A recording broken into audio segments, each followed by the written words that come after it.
तो अब हम बात करते हैं इम्प्योरिटी डिफेक्ट की।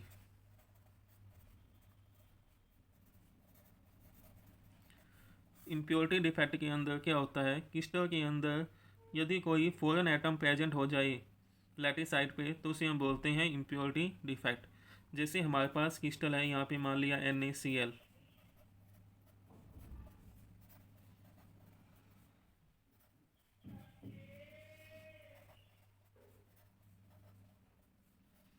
तो यदि इस क्रिस्टल के अंदर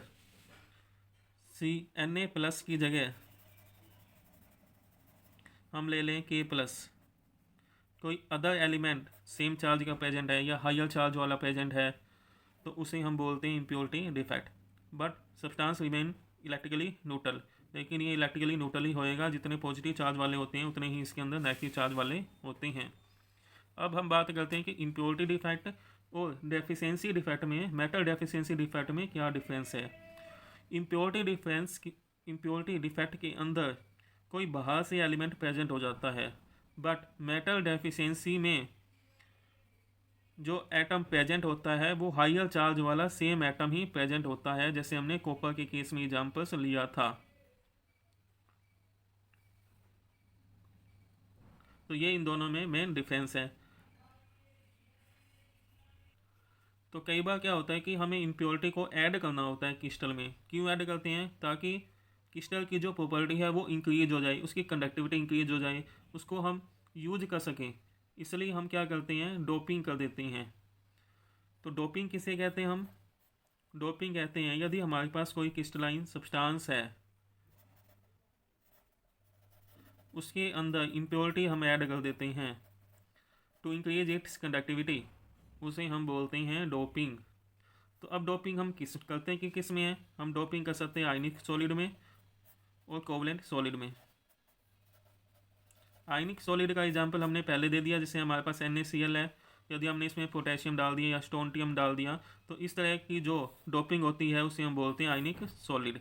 अब कोवलेंट सॉलिड हम कैसे कर सकते हैं?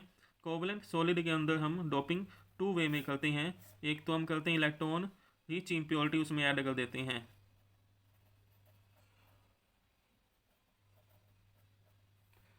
और सेकेंड वे में हम इलेक्ट्रॉन डेफिसिट इम्प्योरिटी ऐड कर देते हैं, जिसमें इलेक्ट्रॉन कम है। तो पहले हम बात करते हैं कि जिसमें इलेक्ट्रॉन ज़्यादा है उसके अंदर हम किस प्रकार करते हैं।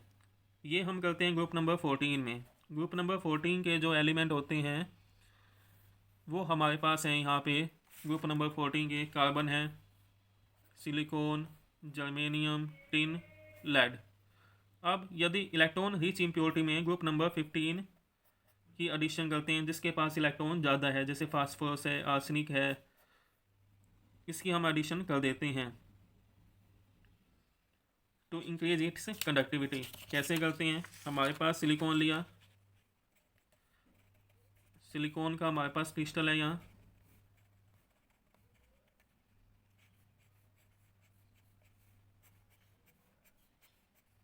यदि यहाँ हम सिलिकॉन की जगह आर्सेनिक ऐड कर दें तो यहाँ पे एक इलेक्ट्रॉन इंक्रीज हो गया। Due to the presence of this electron it can easily the electron can easily move, electron आसानी से मूव कर सकता है, डीलोकलाइज हो सकता है, इलेक्ट्रॉन कंडक्टिविटी को बढ़ा देगा। यदि इलेक्ट्रॉन की अमाउंट ज़्यादा हो जाती है तो उसे हम बोलते हैं N टाइप सेमीकंडक्टर।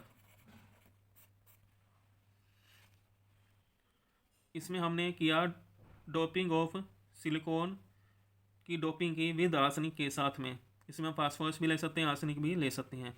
अब हमने ऐड करना इलेक्ट्रॉन डेफिसिट इम्प्योरिटी जिसमें इलेक्ट्रॉन कम है। इसमें हम ग्रुप नंबर 14 लेते हैं, जैसे हमारे पास है carbon, silicon, germanium. Group number 14 इसमें हम ऐड करते हैं ग्रुप नंबर 13 के element like aluminium, gallium, tin, lead, boron, ये हम इसमें ऐड कर देंगे। तो सिलिकॉन का हमारे पास यहाँ स्ट्रक्चर है अगेन। यदि हम इसके अंदर एल्युमिनियम ऐड कर दिया तो एल्युमिनियम क्या करता है? एल्युमिनियम के पास इलेक्ट्रॉन कम है, जितने बॉन्ड बनने चाहिए थे उतने बॉन्ड नहीं बनते, एक बॉन्ड कम बनेगा। तो एक बॉन्ड कम बनेगा, इट क्रिएट होल। तो ये क्या क्रिएट कर देगा? होल क्रिएट कर देगा। अब जब हम इसमें इलेक्ट्रिकल फील्ड अप्लाई करते हैं कंपाउंड पे, या इसको हम इलेक्ट्रिसिटी से ज्वाइन कर देते हैं, तो जो इलेक्ट्रॉन है, सिलिकॉन के पास जो इलेक्ट्रॉन है, वो इलेक्ट्रॉन क्या करता है, होल में जंप कर सकता है। तो जहाँ इलेक्ट्रॉन होल में जंप करेगा वहाँ पे इलेक्ट्रॉन आ गया, और जहाँ इलेक्ट्रॉन था वहाँ पर एक नया होल क्रिएट हो गया। तो इसी तरह से इलेक्ट्रॉन जंप करेगा दूसरे में, फिर जहाँ पे इलेक्ट्रॉन था आ गया था वहाँ पे होल क्रिएट हो गया।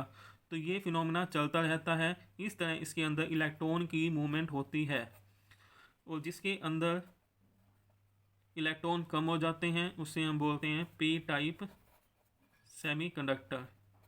तो ये था एन टाइप और पी टाइप सेमीकंडक्टर्स के बारे में। अब हम इसमें एक बात और बताते हैं कि हम सेमीकंडक्टर, जैसे हमने लिया ग्रुप नंबर 14, सेमीकंडक्टर हमने लिया ग्रुप नंबर 14। तो यदि हम ग्रुप नंबर 12 को 16 के साथ ऐड कर दें, या फिर ग्रुप नंबर 13 को 15 के साथ ऐड कर दें, इन दोनों का कंबाइन फॉर्म ले लें।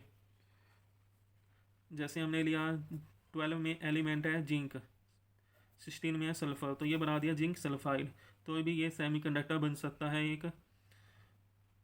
अब हम लेते हैं 13 और 15 का एग्जाम्पल।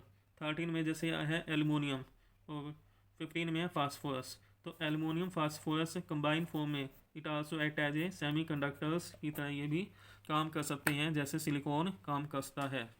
हम इसकी जगह ये भी सिलिकॉन की जगह ग्रुप नंबर 13 और 15 वाले कंपाउंड भी हम इसमें हम ले सकते हैं। अब हम बात करते हैं, एक क्वेश्चन लेते हैं जो कि मेटल डेफिशिएंसी डिफेक्ट से रिलेटेड है। मेटल डेफिशिएंसी में मेटल कम हो जाता है, तो हमें फार्मूला दे दिया, मेटल है 0.96, यहाँ ऑक्सीजन है 1। तो हम यहाँ लेते हैं मेटल हमारे पास हो गया यहाँ 96, ऑक्सीजन हो गया यहाँ हमारे पास 100। अब हमने बताना है जो ये मेटल हमारे पास है, यहाँ पे मेटल 2+ आयंस हमारे पास कितने हैं और मेटल 3+ आयन कितने हैं, ये हमने फाइंड करना है।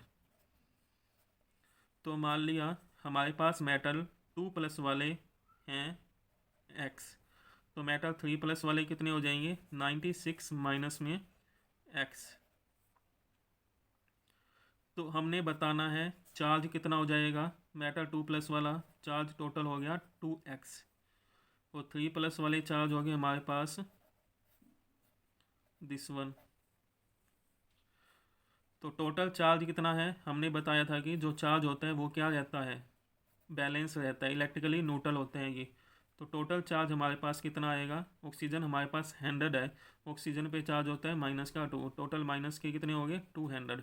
तो प्लस वाले कितने होंगे टोटल 200 होंगे।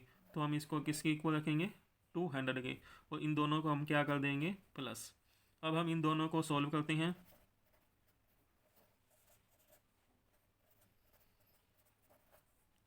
ये हमारे पास यहाँ पे आ गया,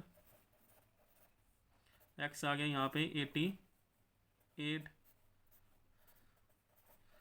तो मेटल x हमने क्या लिया, मेटल 2+ वाले मेटल 2+ हमारे पास कितना आ गए 88, और मेटल 3+ वाले कितने आ गए 96 माइनस में x, वैल्यू पुट कर दी,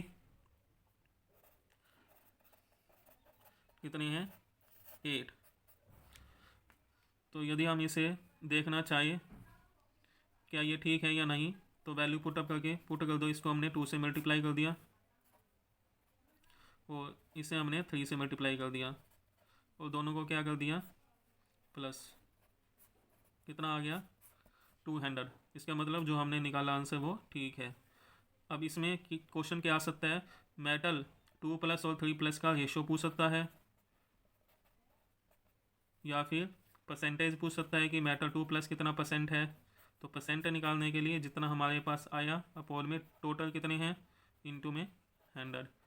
तो मेटल 3+ यदि हमने निकालना हो तो 100% माइनस में जो मेटल 2+1 आया था वो हम वैल्यू यहाँ पुट कर सकते हैं, उसे हम सॉल्व कर सकते हैं। तो हमारे पास मेटल 3+ वाले आ जाएंगे। तो ये क्वेश्चन CBSE में एग्जाम्स में पूछा जाता है, HBSE के लिए इसे करने की कोई भी जरूरत नहीं है।